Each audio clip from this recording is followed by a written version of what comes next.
Տիկին Բախշյանի վերջո ներառական համակարգը, որ ներդրվել է մեր դպրոցներում, այսօր որքանով է կենսունակ, առկա բացերը մինչև 2025 թվական որքանով հնարավոր կլինի խնդիրներին լուծում տալ, քանի որ գիտենք բազմաթիվ են այդ խնդիրները, դպրոցներում չկան, սկսած գույքից, մինչև մասնագետներ։ Ներառական կրթության,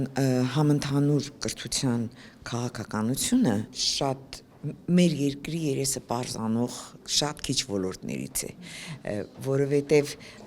շատ լուրջ համարձակություն էր պետք գնալ այդ քայլին։ Գնացին իշխանությունները, օրենքով ամրագրվեց, շատ գեղեցիկ գրված են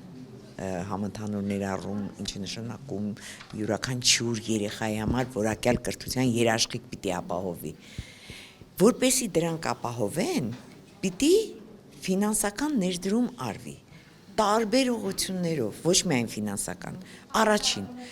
պիտի մեր մանկավարժական համալսարանները մասնագետներ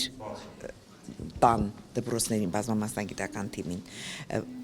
միայն Երևանինն է անում, մնացածները չեն անում։ Այսօր Սյունիքը արդեն անցել է համընդհանուր ներառման, բայց ունենք մասնագետների պակաս, լուրջ պակաս։ Պայմանները ապահովել նշանակում է յուրաքանչյուր երեխայի համար պայմանը ապահովել, մեկի համար դա թեքահարթակն է, մեկի համար լսողության սարքն է, մյուսի համար հատուկ գրականություն է եւ այլն եւ այլն։ Վերջապես կույր երեխայի համար տարբեր։ Այս պայմանները ապահովելու համար միջոցներ չեն ներդրվում։ Հիմա ես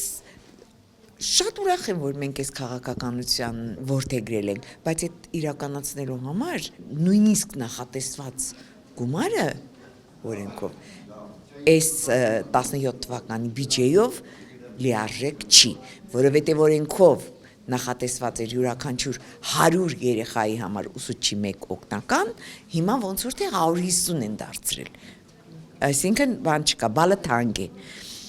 Մյուս կողմից դպրոցներում էլ տնօրենները շատ կամայական են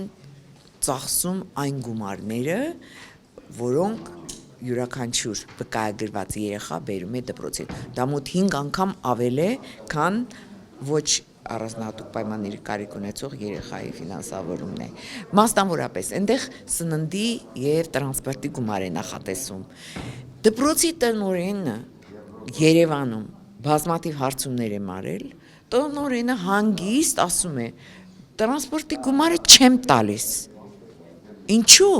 Որովհետև ասում է ծնողը հրաժարվել է, որտեվ կողքի շենքում է ապրում եւ այլն։ Դա քո ինչ գործն է։ Պետությունը ասում է վկայագրված յուրաքանչյուր երեխայի պիտի 10-200 օրեկան։ Իրենք չեն տալիս։ Եվ այդ դպրոցում, որը ասում եմ,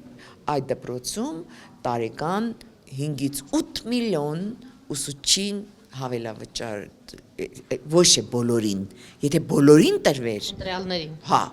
հաստատ։ Մենք անցել ենք մի համակարգի, որին պատրաստ չէինք։ Տեսեք, այո, այդպես ենք ասում, բայց ինքս դրան այդ ձևակերպմանը դեմ եմ, որովհետև այսօր մենք անցել ենք սահմանադրությամբ հայտարարել ենք ժողովրդավար Հայաստան, բայց շատ հեռու ենք դեռ, բայց գնում ենք, չէ, դեպի դրան։ Ամեն քայլ հասարակությունը ուզում է դեպի դրան գնալ, այսինքն այդ երազանքը կոտրես, գցես են կողմ, ինչ ոնց ապրես։ Դրա համար ոչ թե պիտի ասենք չենք պատրաստվել, այլ ինչ որ այսօր կարող են գոնե պարտավորություն ստանձնել ես պետություն օրենքով, դա պիտի անես։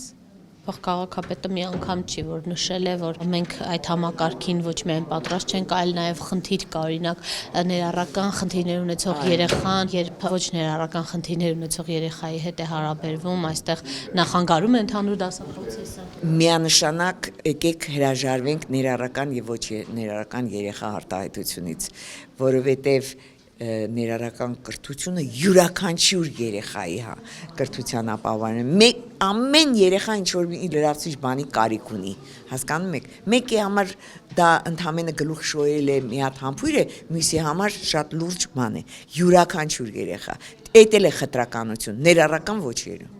չկա այդպիսի բան, յուրաքանչյուր երեխայի համար, հիմա այո, այստեղ պիտի փոխվի, բոլոր վերևից մինչև ներքև, այդ փոփոխությունը հաստատ կա, հասարակության մեջ կա այդ փոփոխությունը, շատ պաշտոնյաներ իրենք արդեն գոնե վախենում են, եթե անգամ մտածում են, վախենում են ասել, որովհետև հասարակությունը հարձակվում է իրենց վրա։